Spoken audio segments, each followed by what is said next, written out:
ఇవాళ బాల్కొండ నియోజకవర్గంలో కళ్యాణ లక్ష్మి షాది ముబారక్ చెక్కుల పంపిణీ కోసం మంత్రి జూపల్లి కృష్ణారావు గారు వచ్చారు.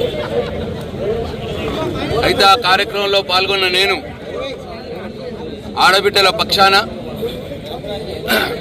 మీ ముఖ్యమంత్రి రేవంత్ రెడ్డి గారు ఈ నెలలో తీసుకుంటే ₹1,00,000 కళ్యాణ లక్ష్మి చెక్కు, వచ్చే నెలలో తీసుకుంటే తులం బంగారం కూడా దాంతో పాటు ఇస్తామని అన్నాడు. మరి వచ్చే నెలనే అన్నాడు. ఇప్పుడు 16 నెలలు అయిపోయింది, ఇంకా తులం బంగారం ఇస్తలేరు. ఇయ్యండి అని చెప్పి నేను ఆడబిడ్డల పక్షాన డిమాండ్ చేశాను. దానికి జూపల్లి గారు సమాధానం చెప్పలేక అప్పులు అని చెప్పి ఏదో మాట మార్చబోయాడు. నేను మళ్ళీ సమాధానంగా అన్నా, అప్పులు చేసిన సంగతి ప్రతి సంవత్సరం అసెంబ్లీలో పెడతారు. పెట్టినప్పుడు మీ శ్రీధర్ బాబు, మీ బట్టి విక్రమార్క గారు అప్పుడు అసెంబ్లీలో ఉన్నారు. మరి అప్పుడు మీకు తెలుసు కదా ఎన్ని అప్పులైనా ఏందని.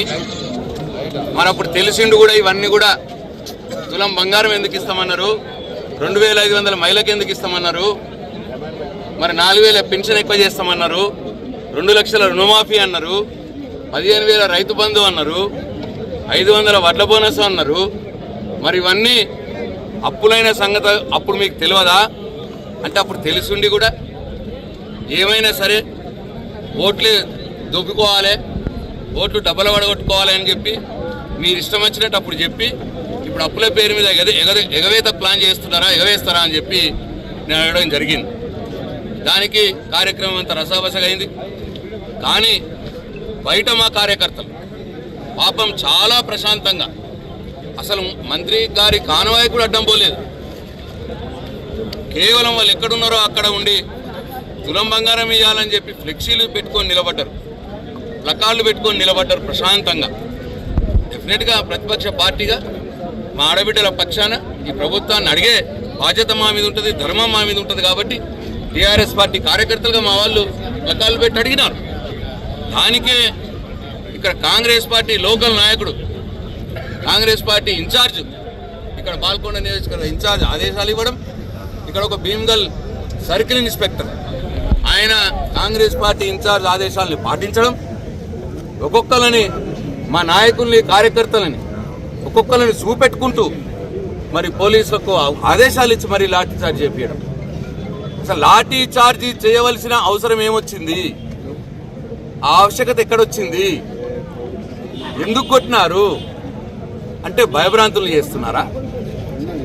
అంటే మీరు ఇచ్చిన హామీలు అడగకుండా మేము ఎవరం కూడా అడగద్దు అని మా కార్యకర్తల్ని భయపెట్టి మా నోలు మూయించాలని ప్రయత్నం చేస్తున్నారా?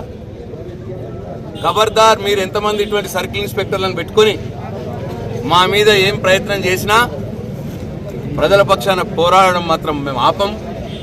డెఫినెట్గా 2 లక్షల రుణమాఫీ ఇచ్చేదానికి నీ వెంట పడతాం, 15,000 రైతు భరోసా ఇచ్చేదానికి నీ వెంట పడతాం, 500 బోనస్ వడ్లకు ఇచ్చేదానికి నీ వెంట పడతాం, మా ఆడబిడ్డల పక్షాన పోరాడతాం, నువ్వు తులం బంగారం ఇచ్చేదానికి పోరాడతాం.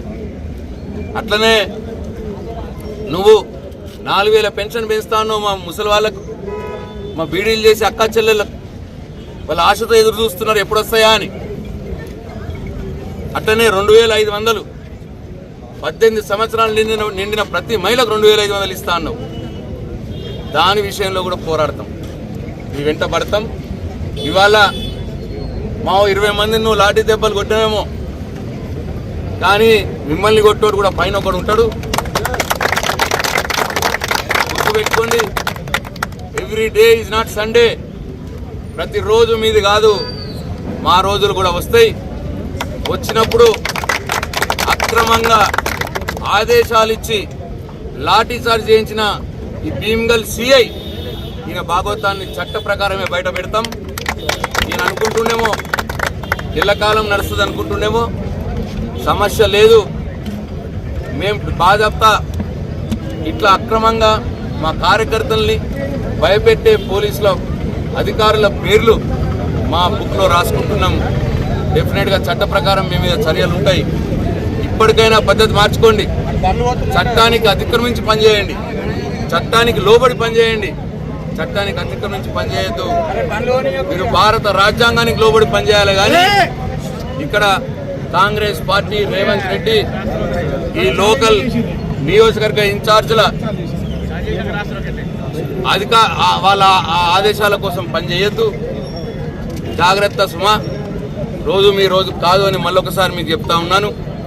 ఎట్టి పరిస్థితుల్లో అక్రమంగా లాఠీచార్జ్ చేసిన పోలీసుల మీద చర్యలు తీసుకుంటామని చెప్పేదానిక మేము మా కార్యకర్తలు ఇక్కడ నుంచి కదిలేదు లేదు.